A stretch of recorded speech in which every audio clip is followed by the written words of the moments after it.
Bora, agora. Vamos embora. Hoje a aula é longa e eu já sei que vocês vão ter um monte de pergunta.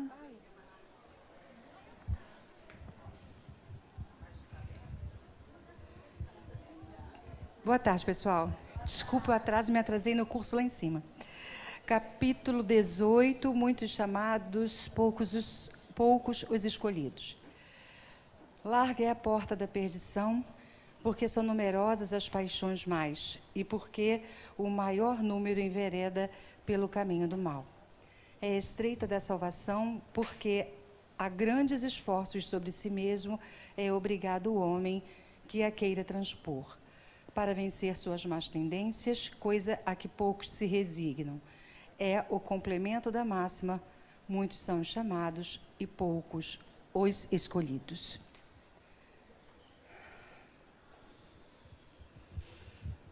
Respirando agora profundamente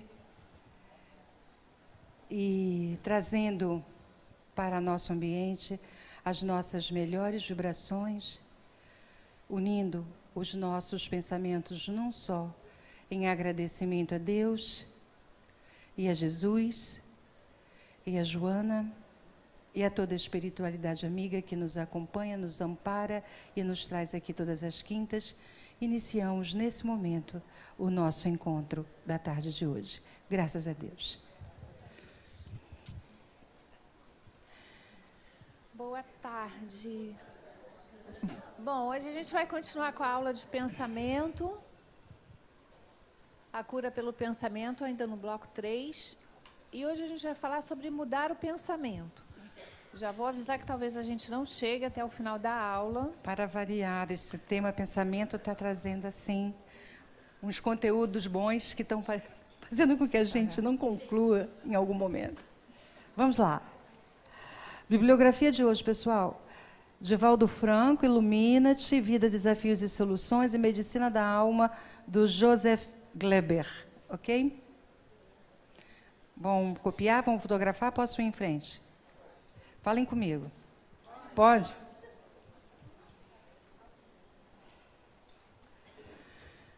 A vida biológica é resultado de automatismos, funcionando com harmonia, desde que os equipamentos orgânicos se encontrem em ordem. A vida mental se inicia por vislumbres e percepções, à medida que o espírito se assenhoreia dos equipamentos do cérebro que lhe decodificam as ondas do pensamento. Bom, todo mundo entende o que é automatismo? Não? Então, vamos pensar assim. Vocês pensam para que o intestino funcione? Não, né? Vocês pensam e dão ordem para o coração bombear na medida certa, o que tem que bombear? Não. O que é que vocês pensam sobre o corpo de vocês para que ele funcione? Nada? Se eu quiser levantar a mão, eu penso em levantar a mão? Ou, de repente, se eu quiser pegar o microfone, eu não penso, vou pegar o microfone, então vou fazer este movimento. Não, eu já vou direto. Não é verdade? Desde os primórdios, mas enquanto... Eu acho que eu vou entrar em aula de livros dos espíritos. Não fazer isso, não. Deixa eu tentar explicar da melhor maneira possível, sem que a gente precise se estender muito. Mas desde o início...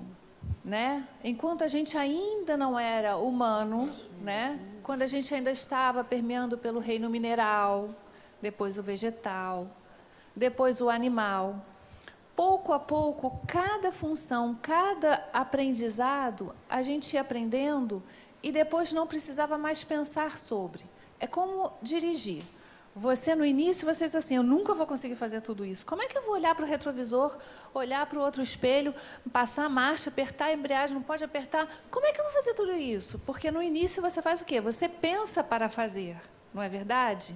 Mas depois você pensa, não pensa mais. Então você entra no automatismo. Então a tua percepção está em outro lugar porque o corpo já entendeu e ele já vai dar a resposta que precisa. Então, nós viemos de uma evolução onde o nosso funcionamento todo vem desses automatismos. A questão é, que esses automatismos também, às vezes, se deparam com a nossa mente. E aí é que começa o problema, porque se a gente estiver desajustado, a gente automaticamente vai trazer esse desajuste para o nosso corpo físico e vai atrapalhar este automatismo. Entenderam? Com licença, pessoal, está um frio aqui na frente. Pode ligar, né? A gente também tem esses automatismos na questão da psique. Em reações que a gente tem, né? Vamos pensar nos condicionamentos clássicos operantes, né? Nas nossas situações todas, a gente também tem esse automatismo. Então, vocês estão funcionando como hoje? Pensa um pouquinho no dia de hoje, quantas coisas vocês fizeram, o que foi escolha e o que foi automatismo.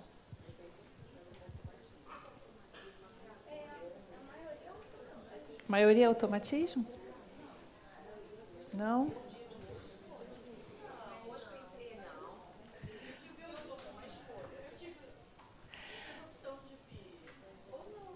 Teve a opção de vir? Não. Exato. Essa foi uma escolha. Quantos vieram no automatismo?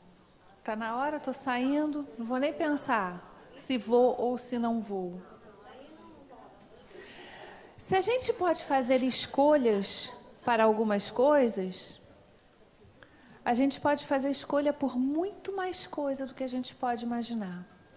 Principalmente no que a gente pensa. Principalmente sobre isso. Porque o nosso pensamento hoje funciona muito por automatismo. A gente pode até achar que não. Mas como nós funcionamos por modelos mentais, nós pensamos, sim, de forma automática. Vocês escolhem o que pensar? Ou quando vocês perceberam, já pensaram? Então, como é que é isso? É escolha ou automatismo?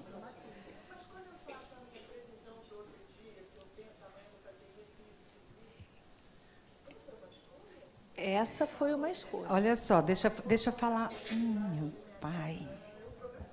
Filomena não pode falar. Não, eu disse que quando eu programo o meu dia de amanhã, vou acordar, vou pilates, vou ver minha neta, vou fazer outra, eu programei. Aí, quando eu levanto, é no automático, mas porque eu já programei isso um dia antes. Olha só, a gente tem escolhas por decisões nossas. Mas a maioria, se você prestar atenção das coisas, a gente faz por automatismo. A gente não fica pensando no que vai pensar. O nosso pensamento vai indo. Natural é isso. Em vários momentos eu paro e reflito em cima das coisas. Eu direciono o meu pensamento. Eu escolho se eu vou ler um livro e me concentrar, ou se eu vou ler um livro, mas também vou pensar na cozinha, no banheiro, no que eu não fiz, no que eu vou fazer amanhã. A gente escolhe. Mas a gente tem... Muitos dos nossos pensamentos são através de automatismos. O automatismo ele tem uma utilidade, que é justamente aquilo que a gente não precisa mais pensar para fazer. Mas do que a gente está falando aqui é outra coisa. Os automatismos são necessários, mas quais automatismos que não são? O que é que a gente faz por automatismo que não é para fazer? Ou seja, o que é como eu me movimento dentro desse automatismo. Porque, olha só, pessoal, pensar é involuntário. Então, quando você menos quer dar conta, você já está pensando. É disso que a gente está falando.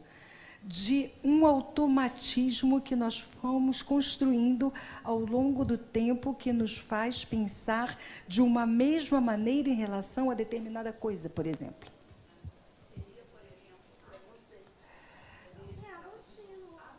Olha só, não é a rotina, é o fazer. A gente já está falando de como eu me coloco nisso pelo meu pensamento. É claro que a minha rotina é uma escolha, mas ela virou rotina, já virou um hábito. Então, é como os pensamentos brotam de forma automática, é disso. Que você só vai modificar o pensamento por uma escolha. Mas quando você chega a escolher pela mudança, você já pensou. É desse automatismo que a gente está falando. Eu vou lembrar vocês de uma coisa que a gente... Só um instante, Dê. Fala, Saulo. É aquele exemplo do... Falar para você, não pensa numa maçã. Você já está pensando na maçã. Já pensou? Não. Porque aí entra a neurolinguística. O cérebro não entende o não. Ele entende um pensamento que sobrepõe outro. A gente vai falar disso agora. Deixa eu só para não perder.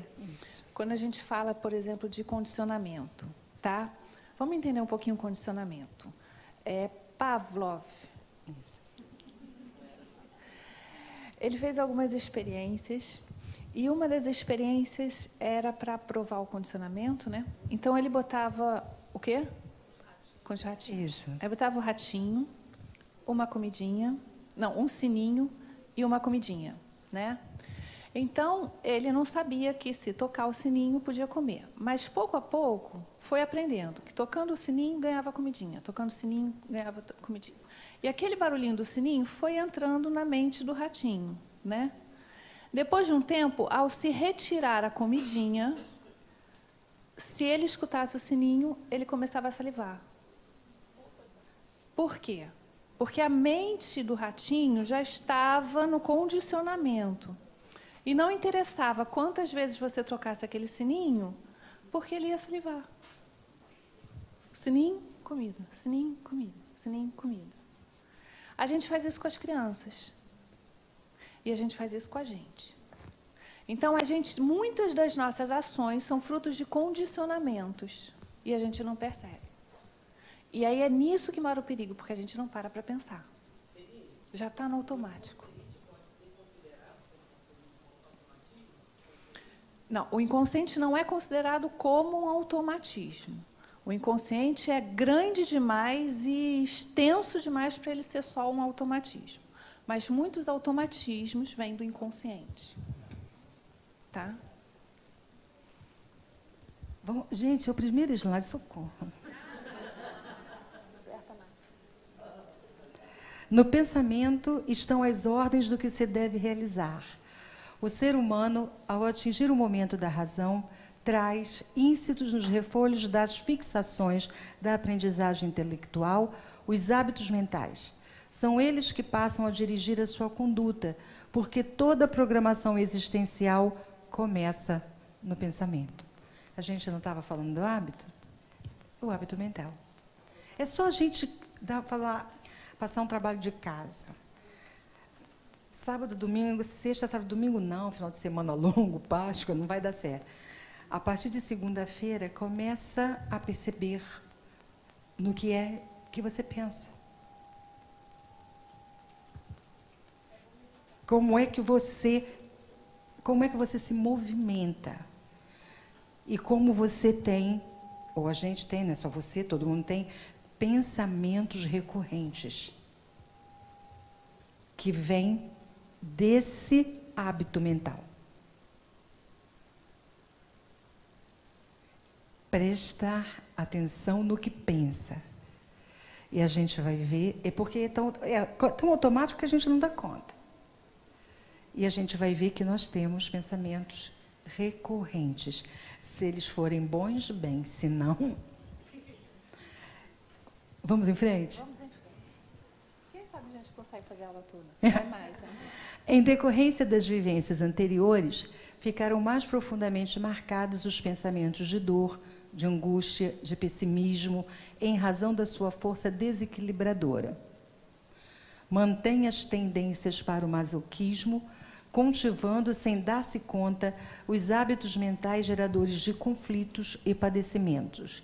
Estabelece padrões negativos a respeito de situações e pessoas, vivendo sob o estigma do mau humor, das insinuações malsãs, os seus clichês mentais sobrepõem-se a todas as visões de limpidez psíquica. Que tal? Que tal? Já viu uma situação assim? É muito engraçado isso. Cultivando sem dar-se conta os hábitos mentais geradores de conflitos e padecimentos. Aí você tem uma situação de relação com alguma pessoa em que você tem um determinado nível de conflito que você, por algum motivo, não consegue reagir, sequer falar. Aí o que você faz? Você toma banho e fala, você dirige e fala. Tudo que você faz falando com aquela criatura. Que não está ali. Que não está ali. Será que isso só acontece comigo? Não, responde não, tá bom. Senão a gente vai gastar muito tempo. Responde não. Pode falar desse, se quiser. Você quer ver uma coisa? Parem para perceber. Assim, estou vendo a novela. E aí estou vendo aquele drama, né, acontecendo, que a mulher descobriu que o marido tem um filho que não é do casamento, é do outro, mas de repente esse filho também não é dele porque é da outra, e aí a outra está fazendo isso porque ela quer o dinheiro dessa mulher, e aí começa aquela trama toda. E aí você começa a olhar aquilo, isso é um absurdo, isso é uma coisa horrível, sei que. Só que você está, olha, absorvendo isso tudo, absorvendo. Sem querer, depois, né, vai conversar com alguém, vai lá com a sua família, e aí aquela raiva está vindo, olha, por automatismo você está repetindo aquela situação de alguma forma na situação que você está vivenciando. Os teus pensamentos já não estão mais no seu controle, está vindo decorrente de uma situação vivenciada, porque a gente vivencia os filmes, as televisões, a gente vivencia, tá? Não é porque não é real ali que a gente não vivencia. Então, a gente começa a trazer aquela irrealidade para dentro da nossa vida e começa, olha, sem pensar, olha, a mente está indo, está colocando tudo. Isso num curto espaço de tempo, pode ser até longo, mas vocês imaginam o que acontece durante a nossa vida, do que a gente vai ouvindo, percebendo, vivenciando, o como que isso não fica guardado nos refolhos da alma. E ela está falando ali de existências anteriores. Imaginem a quantidade de coisas que ficam arquivados e que, de repente, o nosso pensamento, olha, se depara com alguma situação e ele, puf, bota para fora. De onde veio aquilo? E aí a gente já está nessa sombra, nessa situação grave de relacionamentos que poderiam ser ótimos, mas acabam não sendo, por pensamentos perniciosos, negativos, que vão nos afundando. Por quê? Porque o nosso passado não é tão bacana assim. E a gente traz eles de volta, através desses automatismos que não cessam. É um ciclo vicioso. Quer ver uma coisa? Vamos supor que a Jane, ela aprontou comigo, aprontou uma comigo. Dá um exemplo, irmão. Eu vou ter que falar a verdade? Aprontou uma comigo. Aquilo vai ficar guardado, né? Vai ficar ali, né? Tá, mas aí a gente deixa passar, né? Deixou passar e aquilo ficou lá, em algum lugarzinho está lá. Mas aí a gente continua aqui, né? E aí, de repente, ela fala uma coisa e eu dou um fora nela. O meu pensamento está lúcido? Ela, às vezes, não falou nada para eu dar um fora nela, mas qualquer coisa que ela falar, eu estou trazendo de volta, olha, tudo aquilo que está arquivado, não trabalhado. Que a gente, no popular, fala engolir o seco. Né? Engolir o seco, exato. Então, eu estou vibrando no amor? Não, eu ainda estou vibrando no quê? Na mágoa, no pensamento que é ruim. Porque, olha, toda vez que eu olhar para ela, eu posso até estar com um sorriso nos lábios, mas aquilo está lá guardado, olha. Então, o meu pensamento de julgamento, o meu pensamento em direção a ela, ela pode fazer isso aqui. Imediatamente eu vou falar, pronto, já era. Você acabou com o seu dia, com a sua semana, por causa de uma coisa mínima. Porque você volta com aquilo o tempo todo. Por quê? A relação não está resolvida. Aquilo está no pensamento. E vai ser praticamente automático. Qualquer coisa que ela fizer, e aí eu vou lá e resolvo. Ah, tá bom, tá, eu vou deixar isso para lá. Aí, semana que vem, ela fala alguma outra coisa. Eu falei, eu estou falando? Eu não estou falando? Ela é assim. Sabe? A gente não pode confiar, sabe? E às vezes não foi nada demais. Mas aquilo está na sua mente. Está ali, olha. Está guardado, às vezes escondido, às vezes você fingiu que não está, mas está ali. Esses pensamentos não são controláveis até que eu consiga trabalhar eles, até que eu consiga dominar eles. Porque na hora que eu começar a sentir alguma coisa, eu vou falar, pode parar. Não é real isso. Ela está sendo legal. Isso é alguma coisa que eu estou sentindo que eu não estou conseguindo entender e que eu estou projetando o tempo todo nela. Estou trazendo de volta o tempo todo. Será que eu não consigo viver com ela em paz? Quer dizer, qualquer coisa que ela abrir a boca, eu vou estar sempre trazendo uma situação de volta. E isso é parar para pensar e começar a escolher. Ah, veio de novo a raiva, eu falo, pô, não, vamos lá, vamos de novo, né? Amiga. Né? E muitas vezes também tem uma relação com as nossas próprias crenças, com aquilo que a gente acredita que é verdade, com a nossa própria verdade. Então, aquilo que a gente tem como verdade é o que vem também para nós, para a gente pensar e para a gente tratar.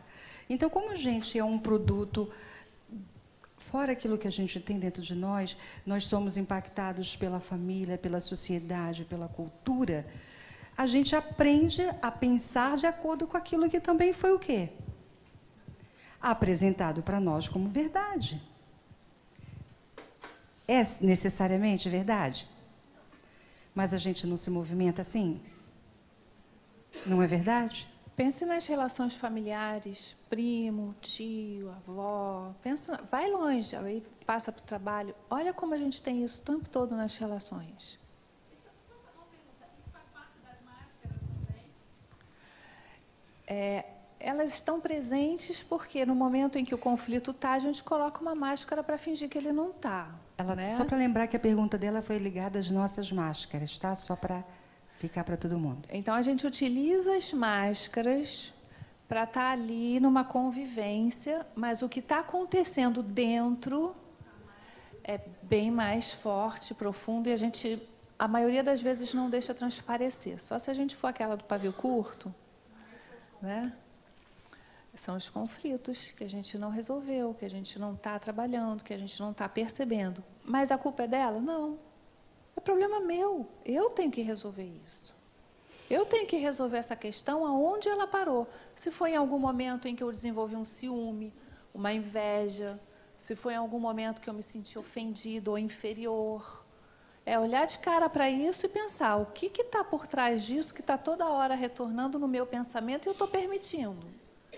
Eu não estou olhando.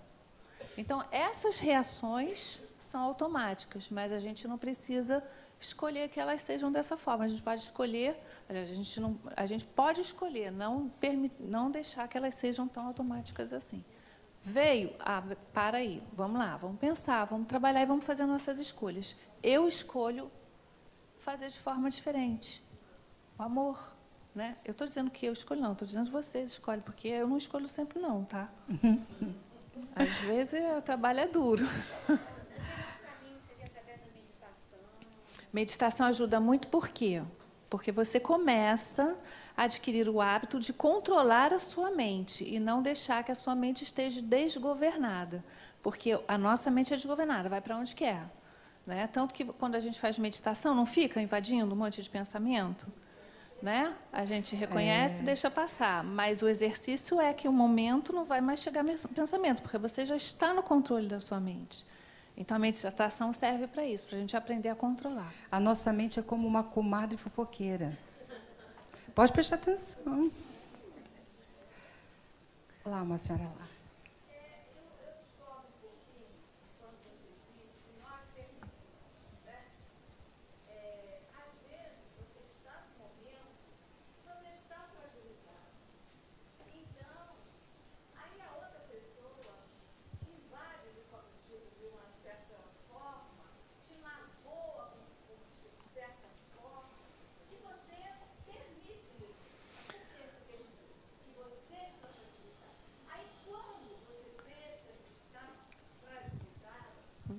Você vai lembrar, então. É muito grande que você perdoa, mas não esquece. Ela está falando que...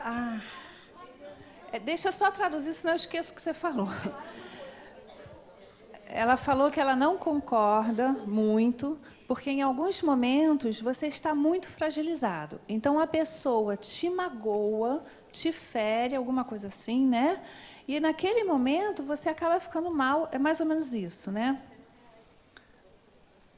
Isso? Precisa complementar? Você lembra de mais ou menos? Na verdade, se eu entendi bem, então você está fragilizado e você começa a receber aquilo e você, de alguma forma, alimenta uma mágoa, um ressentimento. E, às vezes, o tempo vai passando de alguma forma que, quando você chega a se recuperar, aquilo já ficou muito profundo. Foi isso? Então, entendi vamos lá. bem? Deixa eu só voltar ali na conversa, então... A pessoa te magoa, a pessoa te fere. Aonde está a mágoa? Está dentro dela ou está dentro de você? Então, não é a pessoa que te magoa. Você se magoa com o que a pessoa fez. Sim, mas é justamente por isso que a gente está aqui. A gente não controla o outro, não muda o outro, mas a gente muda a nossa forma de pensar. Se o outro está desorganizado, ele está perturbado e ele vem para cima de mim, eu tenho como me proteger. Exato, mas se você está fragilizada, não é o momento, então, de você se recuar e se cuidar, em você procurar coisas que vão te fortalecer e trabalhar o porquê dessa fragilidade e entender nesse momento, eu estou me sentindo assim. Então, se o outro está fazendo, eu vou deixar o que o outro está fazendo com ele e vou cuidar de mim, que eu estou precisando cuidar de mim.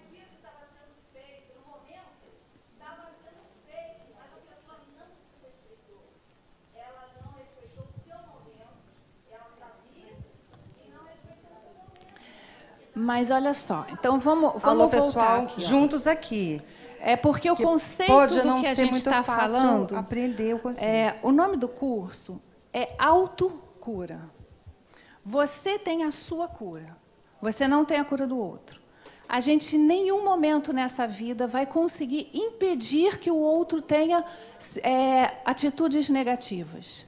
Em nenhum momento a gente fala aqui de mudar o outro, de transformar o outro, de fazer com que ele não faça as coisas que nos ajudam a ficar pior do que a gente já está. A gente não tem esse controle sobre o outro, não tem como ter. Mas eu, pouco a pouco, estou aprendendo. Eu não sei de cara, e no passado também não sabia. Pouco a pouco, a gente está aqui para aprender a estar mais forte, mais consciente, para que a gente possa não permitir que o outro nos invada tanto, não permitir que o outro venha com as suas questões e eu absorva essas questões. Porque eu também tenho as minhas, então são as minhas que eu vou trabalhar. Naquele momento, respira, deixa o outro com as questões dele, com as ofensas dele. Eu não tenho necessidade de receber aquilo. Desassocia você dele. Você é uma pessoa, ele é outra pessoa. E você vai se cuidar com aquilo que você tem. O outro, eu já estou fragilizada, o outro ainda vem me criticar, ainda vem gritar comigo, ainda vem dizer que eu isso, eu aquilo. É ele que está dizendo. Então, isso faz parte de quem? Faz parte dele. Nesse momento é um exercício. Estou me desassociando dele. Ele é ele com os pensamentos dele. O fato dele pensar não quer dizer que seja verdade. Mas se eu receber esse pensamento como verdade, aí eu me destruo. Aí eu me destruo. Porque eu estou permitindo que a verdade do outro passe a ser a minha verdade. E aí eu me alontano daquilo que é meu. Aí olha só, olha só, pessoal. Só voltando, a argumentação da nossa amiga é: eu estou no momento fragilizado. O que é uma pessoa... É bom que a gente reflita um pouco sobre isso. O que é uma pessoa fragilizada. É uma pessoa que, em algum momento, foi impactado por uma situação, de maneira geral, externa. Quando a gente se fragiliza, a gente pode até se fragilizar por uma questão pessoal, por exemplo, uma doença. Uma doença, nem tão grave assim, porque depende de quem eu sou e de como eu lido com a enfermidade, pode trazer para mim uma situação de fragilidade. Ou qualquer outra situação de perda, por exemplo. Uma situação qualquer de perda, seja da saúde ou do que for, pode trazer para mim uma situação de fragilidade. E aí, o que acontece quando eu estou me sentindo frágil? Eu espero que o outro, isso é uma expectativa minha, eu espero que o outro compreenda como eu estou. Eu espero que o outro entenda o momento que eu estou vivendo. Eu estou frágil, eu estou sofrendo, eu estou sentindo uma dor intensa e eu espero daqueles que se relacionam comigo que eles entendam este meu momento. E quando isto não acontece, ou seja, quando o outro não corresponde a esta expectativa, eu me fragilizo mais ainda. Eu fico mais doído ainda. Porque, na maioria das vezes, aqueles sobre os quais eu deposito as minhas expectativas são aqueles que estão mais próximos de mim. Então, aqueles que trazem para mim fatores de frustração são aqueles que estão mais próximos e sobre os quais eu depositei as minhas maiores e melhores expectativas. E aí é nesse momento que a gente para, reflete e faz a pergunta: fui eu que coloquei a expectativa no outro, esperando que ele tivesse condição de me dar aquilo que eu esperava dele no meu momento de dor e fragilidade. Essa expectativa foi uma expectativa minha. Fui eu que esperei do outro que o outro me desse aquilo que eu gostaria que ele me desse. E quando ele não me dá, eu me sinto mais fragilizada, eu me sinto magoada, ressentida, com raiva, com vontade de me vingar. Em algum momento, quando eu me recuperar, eu vou dar o meu troco, por exemplo. Alguma das coisas que a gente passa na cabeça de todos nós, não é de um nem de outro. Mas essa é mesmo a nossa reflexão da autocura. Toda vez que eu deposito uma expectativa muito alta no outro, o risco de eu me frustrar é altíssimo. O risco de eu me decepcionar é altíssimo. E esse é um exercício que pode ser muito doído, porque nós aprendemos, pelo nosso modelo mental, a responsabilizar o outro pela nossa dor. Acho que também tem uma coisa de bom. Quando você toma consciência disso, fica muito mais fácil. É o que a amiga está dizendo aqui, que tem um outro lado, que quando a gente consegue ir aos poucos, tomando consciência disso, que nós somos absolutamente, não é relativamente não, tá, pessoal? É absolutamente responsáveis por aquilo que nos acontece, isso vai, de uma certa forma, nos libertando de umas tantas coisas. Sim. Diga.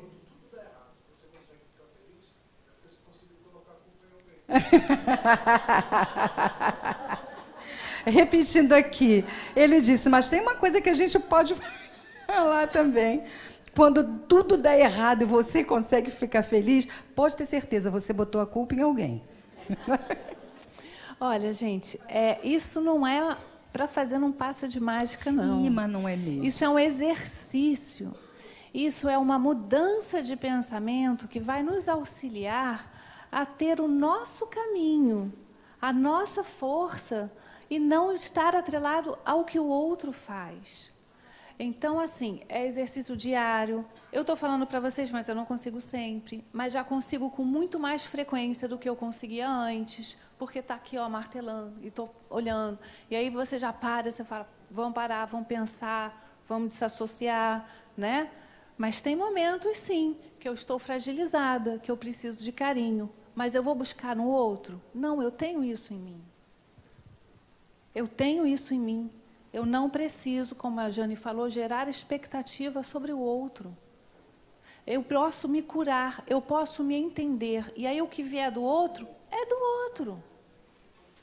Não tô nesse momento conseguindo, porque eu estou no meu momento de transformação, não estou conseguindo conviver com a grosseria, com o outro que tá desequilibrado.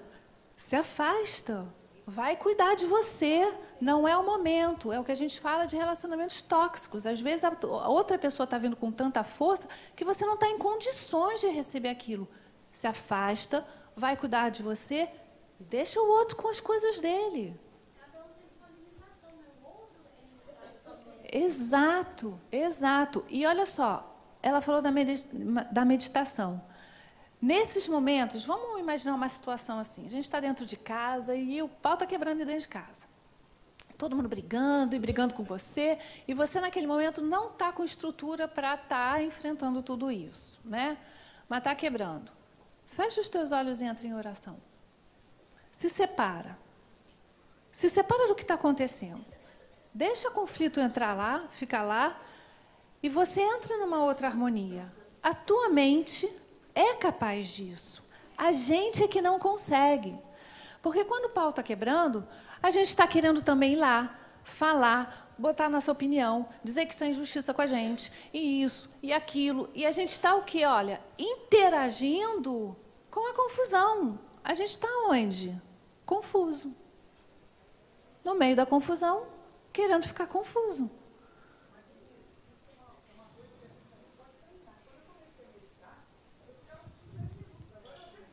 Exato. Se você... Vamos repetir. Ela ficava... Isso tudo dá para a gente treinar. Quando ela começou, ela no início ficava 5 a 10 minutos. Agora ela até dorme. Então, no início, 5 minutinhos já ajuda muito, né? Aí você aumenta para 7, depois chega a 10, depois vai a 20. Muito extenso não é o objetivo. O objetivo é você educar a mente, e aquele momento já é mais do que suficiente. Tem gente que caminha meditando, porque a mente já entrou no estado meditativo em qualquer situação que está, ela aciona e pronto, e vai. Fazendo esteira. Ah lá. Alô, pessoal.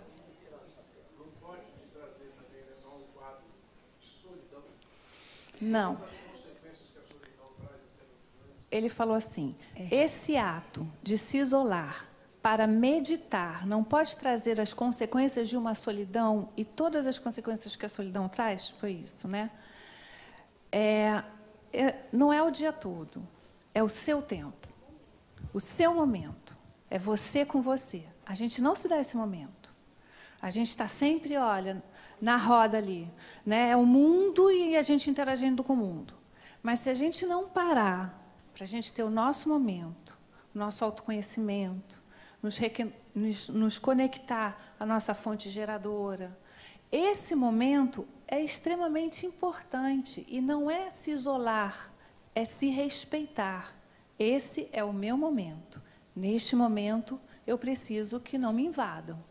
Depois eu vou estar com vocês, depois eu vou estar trocando. E vou estar até mais preparado para estar trocando com mais saúde, mais fortalecido, mais equilibrado.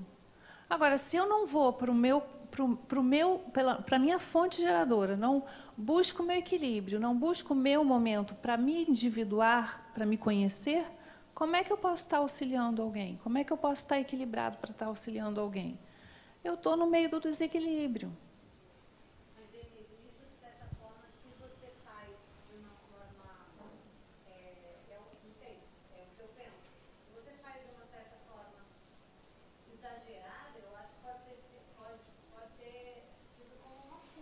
Se você passar o dia inteiro meditando isolado, vai ser um... Eu vejo isso porque tem gente, por exemplo, várias pessoas que eu conheço que vão para retiros e vão para centros de meditação que, na verdade, falam uma coisa, mas não praticam. Fica o dia inteiro lá meditando, dizendo que quer paz, olha só. Olha só, peraí, pessoal. Ela está falando que também tem os exageros que levam a pessoa a querer ficar em retiros, né? A não conviver mais, a não falar mais, e que ela acha que isso também não é uma coisa saudável. Tudo a gente tem que ponderar se está trazendo equilíbrio e se está trazendo alguma coisa de bom para a nossa vida. Eu posso estar, sim, fazendo um processo de isolamento, não consigo mais conviver com as pessoas, eu vou para esses retiros, não quero mais falar com ninguém, e isso acontece, sim. Agora, tem casos e casos e a gente não pode generalizar. Existem seres, pessoas, no mundo, em que vão para lugares onde elas se isolam para meditar e para orar pelo mundo. E eu vou dizer uma coisa para vocês. A força dessa oração é tão grande que ela auxilia a desanuviar as sombras que existem na Terra, quando é feito dessa forma. Agora, também tem a parte do desequilíbrio que a pessoa não consegue mais conviver. E aí tem uma doença que a pessoa precisa perceber. Se você medita, se você está buscando um autoconhecimento, você está entendendo que tem um problema ali. Por que eu não consigo conviver com as pessoas? Por que eu exijo que as pessoas sejam perfeitas, se eu não sou? Que prepotência é essa minha de achar que só que os outros é que cometem erros, só os outros é que estão errados no mundo? Se estamos todos num processo evolutivo, se estamos todos caminhando, às vezes eu acerto mais numa coisa, mas eu erro mais numa outra. Né? Queria só complementar o que você está falando, que a meditação, se é que a gente pode chamar assim, é uma ferramenta, mas não é o próprio caminho. E a gente fala da oração e da meditação como uma forma de nos voltarmos para nós mesmos, de fazermos silêncio e nos voltarmos para este ser, para a essência que somos nós. Mas isso que nós fazemos tem que ser uma ferramenta para a transformação. Senão, pode acontecer isso que você está dizendo. Eu posso fazer 1 mês de retiro e vou sair de lá pior ainda. Não é disso que a gente está falando. O que a gente está falando, quando fala do silêncio interno, da meditação, de usar como ferramenta, é porque nós estamos, a maior parte do tempo, voltados para fora. Voltados para o exterior. Nos movimentando pelo automatismo dessa vida exterior que a gente, a maior parte do tempo, vive. Posso fazer uma pergunta com relação, só puxar com o que a Denise tinha falado antes, senão eu vou me perder. Sobre o que você estava falando, com relação a quando a gente se afasta do outro, né, para a gente poder cuidar da gente, porque a gente percebe que o outro não está nos fazendo bem. Aí, mas ao mesmo tempo a gente vê que é uma pessoa importante para nós e que precisa da nossa ajuda. Aí eu pergunto, uma dúvida mesmo, como é que a gente lida com essa questão, assim, por exemplo, até onde eu ficar perto do outro e não desistir da pessoa e até onde eu consigo cuidar de mim? Vamos repetir. Vamos lembrar... Vamos repetir. Eu acho que Vamos repetir. Fala aí que eu Eu preciso esqueço. repetir, porque às vezes a gente Se aqui no vocês salão levantarem a mão, a gente vai com o microfone, eu acho que é melhor do que a gente ficar repetindo, Porque né? o que acontece? Na próxima vez, alguém levanta que a gente leva. Fala, A gente precisa repetir porque a gente é visto na internet, É. e aí só ouve o que está no microfone. E aí a gente dá uma resposta, fica sem nenhum nexo a resposta que a gente está dando. Então, a amiga estava falando, pegando o gancho na fala, se eu entendi bem, né, na fala da Denise, que eu preciso, em alguns momentos, me afastar quando eu percebo que estou num relacionamento que é tóxico, que mais me faz mal, e isso está me trazendo um desequilíbrio, uma desarmonia muito grande, se eu estou entendendo bem. Como eu identifico esse limite do afastamento, se ao mesmo tempo, eu identifico que o outro também precisa da minha ajuda. Eu ajudo ou me ajudo? Como é que é isso? Eu entendi bem? Quando a gente está num avião, o que a aeromoça fala para você quando cai a máscara?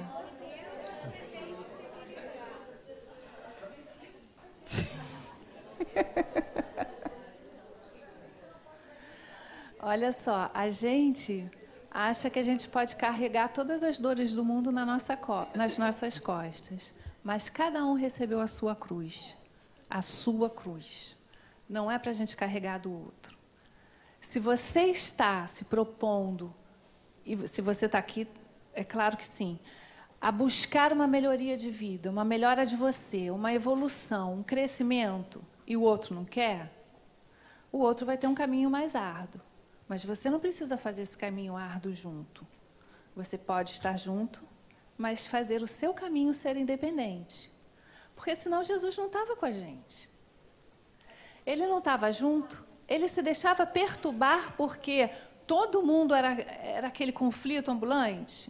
Não, ele continuou no seu caminho e continuou auxiliando. Mas eu auxilio, e a Joana fala muito disso até para a gente que quer fazer caridade. Eu estou fazendo a caridade, eu estou auxiliando, mas sem ser paternalista. Eu não posso carregar a dor do outro comigo. Eu tenho que auxiliar e tenho que colocar um limite. Tem que dar o tempo do outro.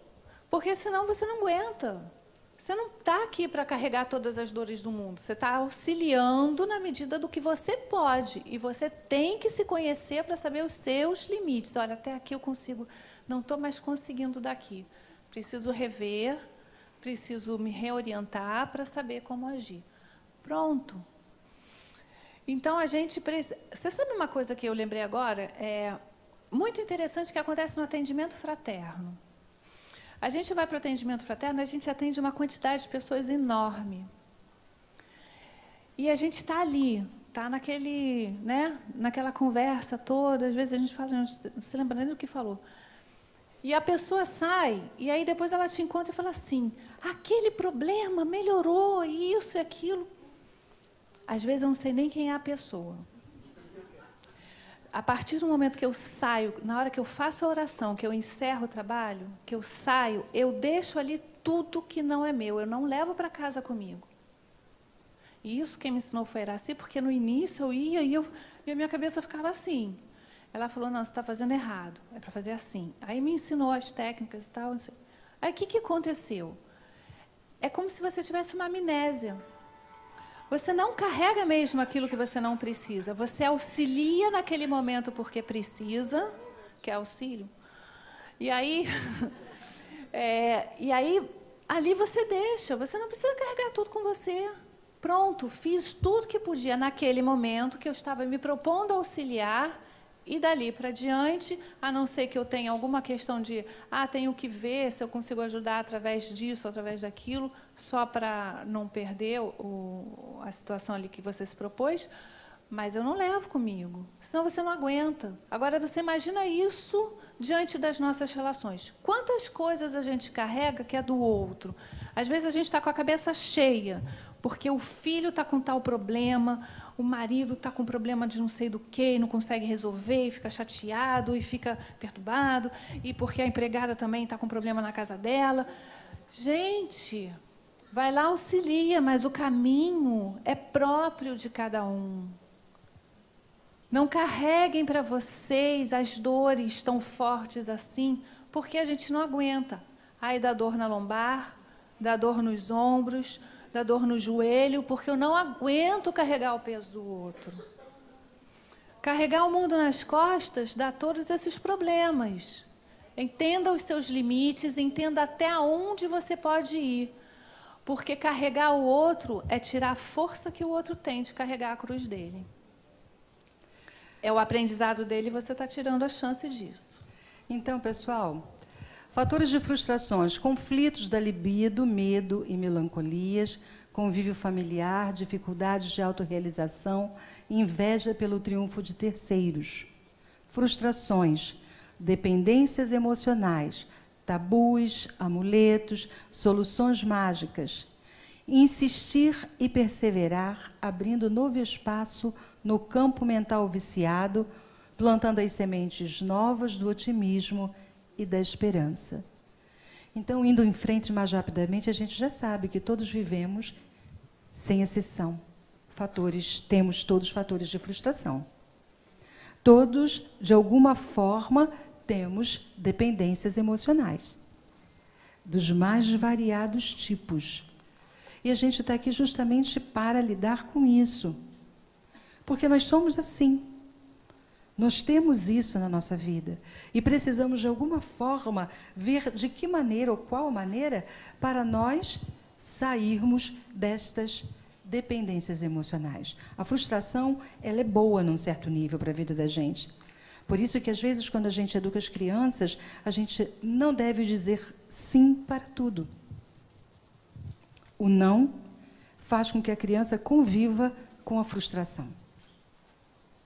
E saber lidar com a frustração é um aprendizado. Muitos de nós ainda não conseguiram aprender com muita clareza a lidar com as frustrações. Porque a gente quer que tudo seja do nosso jeito, do jeito que a gente quer. Quando a gente olha para aquilo ali e está escrito tabu, amuleto, soluções mágicas, é quando a gente está sem a percepção que nós somos os agentes transformadores da nossa própria vida. É lógico que, como espírita, a gente acredita cada vez menos que acender uma vela vai fazer a diferença. A gente não acredita mais nisso, né? Às vezes, sim, né? Cada um no seu tempo. Mas não é o objeto, que é o objeto por si só, que vai fazer a diferença. Mas é a força do teu pensamento que está sendo colocada naquele objeto que vai trazer para você uma fé. Então, se a gente retira o objeto, você não tem a mesma fé e o mesmo pensamento? Você tem. É você que é o agente transformador.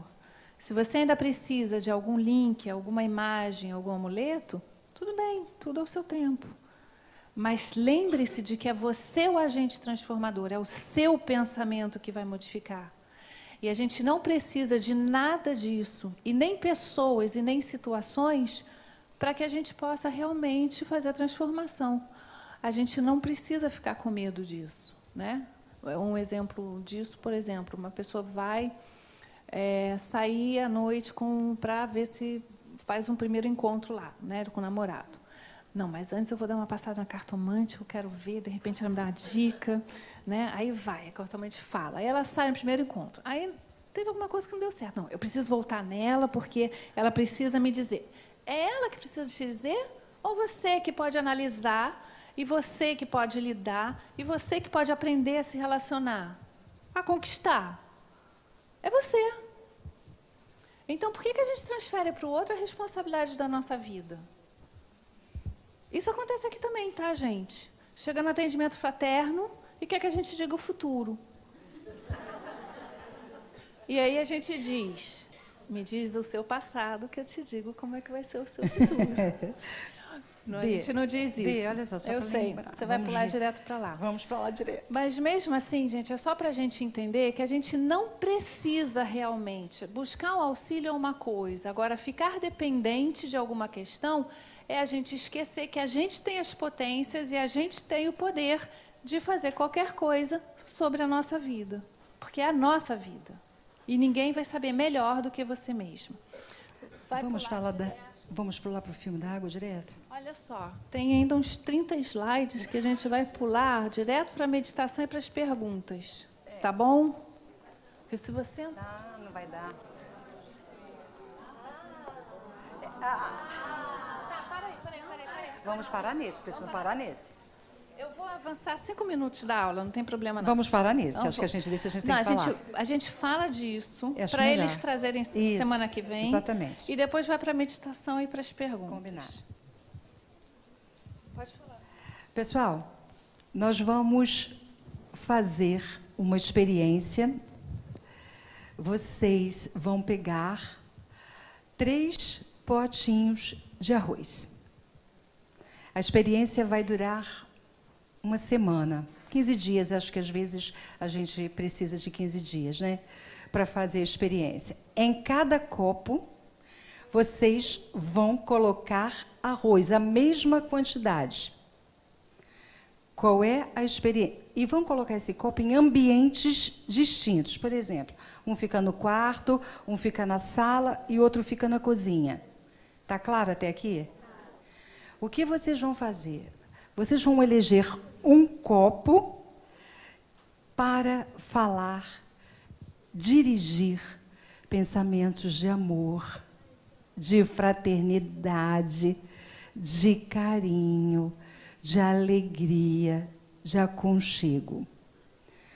Todos os dias vocês vão chegar perto deste copo, sempre o mesmo copo, sempre no mesmo ambiente, e fazer este movimento de pensamento e de sentimento para esse copo. Faz o evangelho do lado do copo.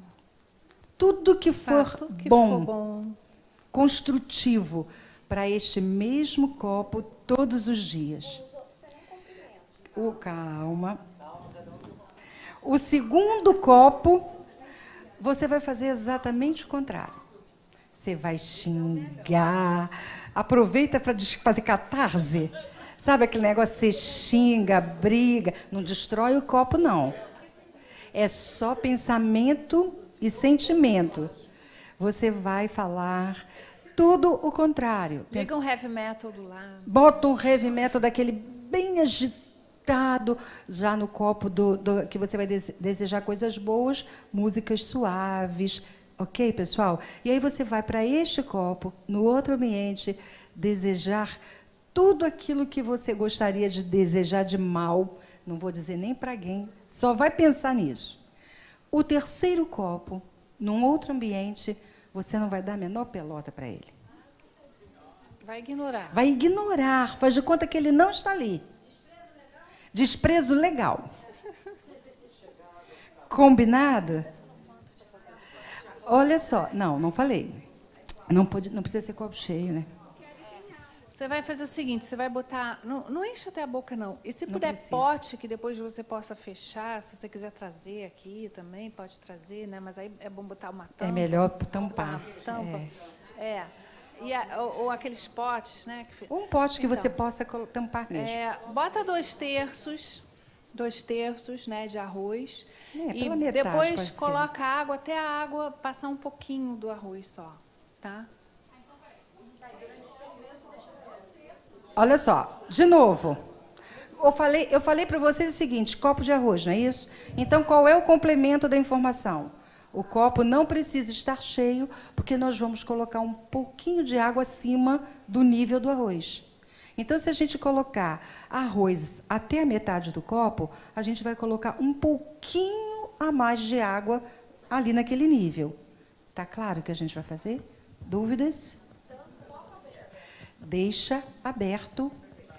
Deixa aberto. Deixa semana toda. aberto. O fechar é só se for Oi? trazer para cá. E aí, Não, gente, o que vai a gente... deixar vocês Alô, abrirem. pessoal, a gente está dizendo para botar num pote com possibilidade de tampa, porque ao final de um tempo você pode ter essa necessidade. E vai trazer para cá quem quiser para a gente conversar sobre o assunto no curso da próxima quinzena. Acho que a gente vai precisar de 15 dias. Ano passado a gente precisou.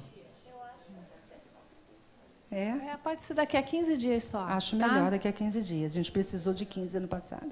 Tá Está claro o que a gente vai fazer, pessoal? Pode ser na aula da próxima, daqui a 15 dias. Vocês comecem amanhã, porque a gente precisa de um tempo para esse movimento acontecer. Combinado? Ok. Não, vamos para as perguntas. Bom, as perguntas do diário, gente. Todo mundo anotando aí. Alô, pessoal, pergunta do diário. Vou repetir, hein? Vou falar. Perguntas do diário. Que conexões estou fazendo através dos meus pensamentos? Que conexões estou fazendo através dos meus pensamentos?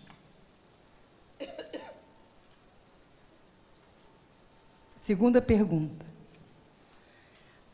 Compreendo a sua força criadora, a força criadora dos pensamentos. Compreendo a sua força criadora.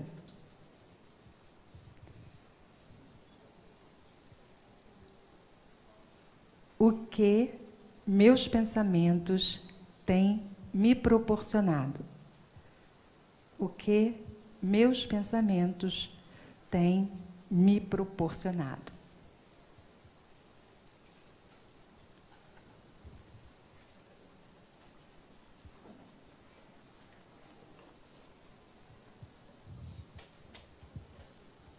Ok? Podemos apagar a luz? E colocar uma musiquinha? Vou ter que tirar, criança. Repetindo, que conexões estou fazendo através dos meus pensamentos? Compreendo a sua força criadora? O que meus pensamentos têm me proporcionado?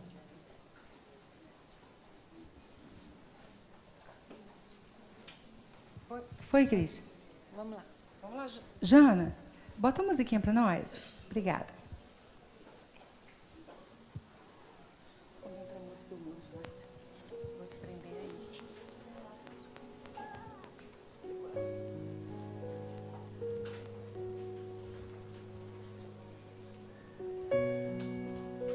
O estímulo divino emula-me ao avanço.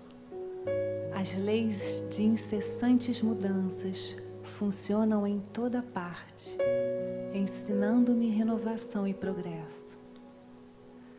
Sou acionado por uma energia superior que me propele para as cumeadas da vida. O vale é sombra e a montanha conquistada é luz. Satisfeito, saudável e pleno, sou estimulado a vencer e a crescer. Que nesse momento todos nós possamos sentir o banho de luz, de energia e de amor que nossos mentores reverberam sobre nós, pois somos capazes e tanto é possível mudar nossos pensamentos que aqui estamos nos concentrando nessa força que gera dentro de nós o maior dos sentimentos, capaz de trabalhar as nossas células, o nosso corpo físico, os nossos sentimentos e a nossa mente. Senhor, que possamos ir sempre em direção a Ti, pois ir em direção a Ti é ir em direção ao amor, e que este possa sempre vibrar dentro de nós, agora e sempre, pois a Ti somos gratos por esta tarde, por tudo que compartilhamos, pelo que aprendemos a pensar, pelos novos direcionamentos que somos todos capazes de dar para as nossas vidas. Obrigado, Senhor. Obrigado, amigos queridos. Que possamos todos ficar em paz. Graças a Deus. Graças a Deus.